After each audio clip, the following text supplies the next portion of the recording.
네, 영화 명량이 지금 뭐 가장 많은 관객들을 동원해서 지금 최고 신기록을 계속해서 깨가고 있습니다. 그런데 이제 관련 얘기인데 이순신 빨간 칼의 미스터리라고 하는데 박 기자 이게 무슨 얘기인지 좀 자세히 설명 좀 해주세요.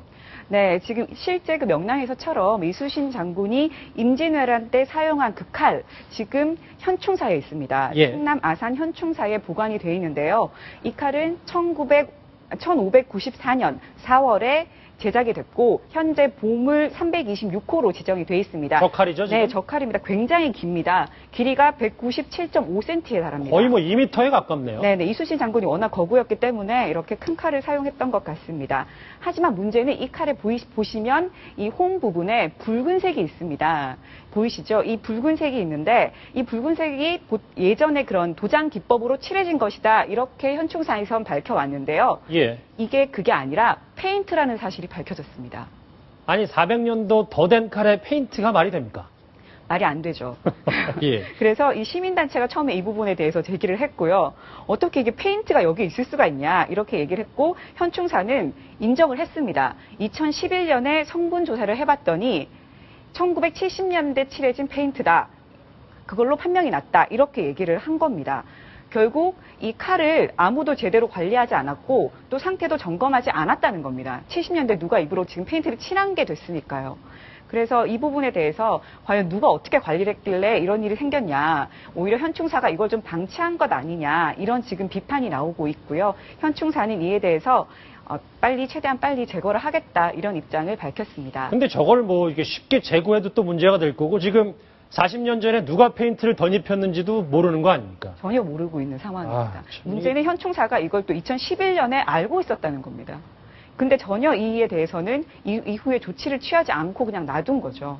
지금 보시는 것처럼 이 현충사 홈페이지인데요. 홈페이지에 있는 네, 글이군요, 홈페이지에 이게? 있는 건데 홈페이지에 이 칼에 대해서 지금 보시는 것처럼 혈조 안에 주칠이 있다. 이렇게 얘기를 했습니다. 이 주칠은 네, 전통 기법으로 칠한 그런 약간 붉은색 계통의 칠을 얘기하는 건데요. 예. 페인트가 아니고 주칠이다 이렇게 얘기를 하고 있습니다. 아직까지 이렇게 하고 있습니다. 그러니까 현충사 홈페이지, 현충사 측에서도 제대로 모르는 거였네요.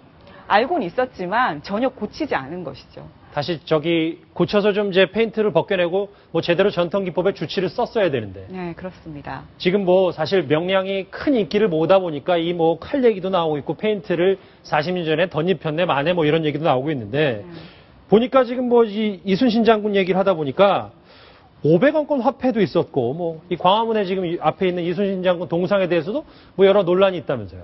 네, 그렇습니다. 지금 이 논란은 해문 스님이 좀 지적을 하면서 최근에 관심을 끌고 있는데요. 예. 이 해문 스님은 이순신 장군상, 지금 광화문에 있는 이순신 장군상을 다시 세우자 이렇게 지금 주장을 하고 있습니다. 왜냐하면 지금 이순신 장군이 칼집을 오른손에 쥐고 있습니다. 예, 보시는 것처럼 이쪽 네. 이렇게 오른쪽에 쥐고 있죠? 네, 예. 보통 칼을 쓰는 사람들은 오른손에 칼을 빼서 들기 위해서 왼손에 칼집을 들지 않습니까? 그렇죠. 그런데 지금 이순신 장군은 오른손에 칼집을 쥐고 있기 때문에 이 장면이 굉장히 어색하고 좀 말이 안 된다 이런 지적이 일고 있고요. 또 지금 이순신 장군의 칼이 이게 전형적인 일본검이라고 합니다. 이게 조선검이 아니고 이 칼 자체가 일본검이다. 네, 전문가들은 이 칼의 길이가 이렇게 생각보다 아까 보셨던 것처럼 이순신 장군이 실제 썼던 칼은 거의 2m에 가까운 길이 그렇죠. 아닙니까? 근데 그거보다 지금 굉장히 짧습니다. 뭐 지금 이순신 장군이 2m 30도 아니고 말이죠. 네, 그렇죠. 칼이 굉장히 짧고 예. 칼이 흰 정도 이런 걸 보면 전형적인 일본 칼이라는 지적이 나옵니다. 따라서 이런 외색이 짙은 동상이기 때문에 빨리 교체를 해야 된다 이런 지적이 나오고 있습니다. 아, 저는 그 일본도가 비슷하다는 것보다 이순신 장군이 오른손잡이라고 가정을 하면 당연히 왼손에 들고 있어야 되는데 이렇게 하면 왼손으로 빼서 하는 이런 뉘앙스니까, 그죠? 그렇죠. 굉장히 어색하게 왼손으로 이렇게 빼서 지금 뭐 그냥 저희는 출근하다가 그냥 광화문에 있는 이순신 장군 동상을 그냥 보기만 했는데 저런 비밀도 숨겨져 있었군요. 어쨌든 그 영화 명량이 큰 인기를 모으다 보니까 여러 가지 이순신 장군과 관련된 이야기거리가 끊이지 않는 것 같습니다.